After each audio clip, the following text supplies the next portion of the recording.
Welcome to What Possible TV, where we explore the what ifs of today and uncover what could happen next.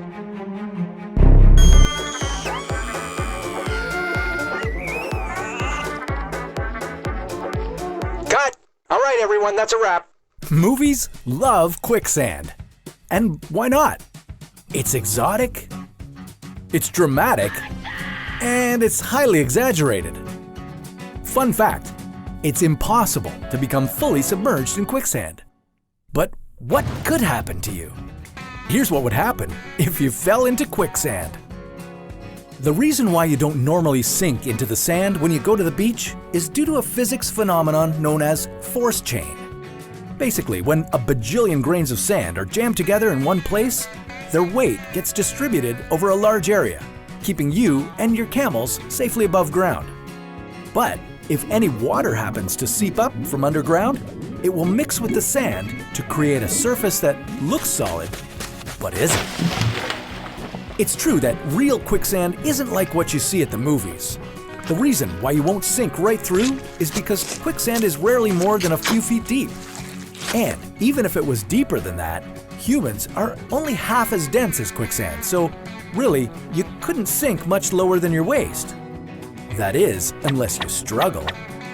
Quicksand is a non-Newtonian fluid, meaning its viscosity changes under stress. In high-stress conditions like being under the weight of your body, quicksand changes. It becomes liquid, causing you to sink. So if you panic and start frantically trying to get out, the rapid shifting of your weight will only suck you down deeper and faster. On the other hand, quicksand gets thicker over time. So if you just hang around and do nothing, it'll be harder for you to get out. Every minute you're stuck in quicksand increases the risk that you'll suffer from dehydration, starvation, sunstroke, or hypothermia. And if that doesn't give you chills, those hungry-looking eyes might.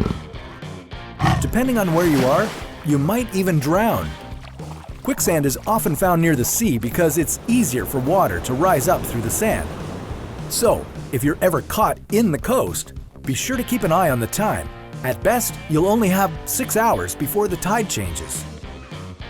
But if not trying to escape and trying too hard are both bad choices, then what are you supposed to do if you get stuck in quicksand? The trick is to stay calm. First, get rid of any heavy items that you're wearing or carrying, as they'll only drag you deeper. Then, try to lean as far back as you can to create more space for yourself. Water will come in and fill the gaps you create, which will make it easier for you to move and pull your body towards the surface. If you can, grab a stick and wedge it underneath your back. This will help to increase your leverage. Hopefully, you'll get help from emergency services, but if not, you can use these tips to get out on your own. It will be a long and exhausting process since just to free your foot from a puddle of quicksand, moving at a rate of 1 centimeter per second, it would require the same amount of force as it does to lift a small car. And once you're free, you'll probably be in a lot of pain. With all that pressure from the densely packed sand, you might emerge from the quicksand with permanent nerve damage or without a leg. Thanks for watching. If you enjoyed this What Possible TV scenario, don't forget to like, subscribe, and hit the bell icon for more future possibilities.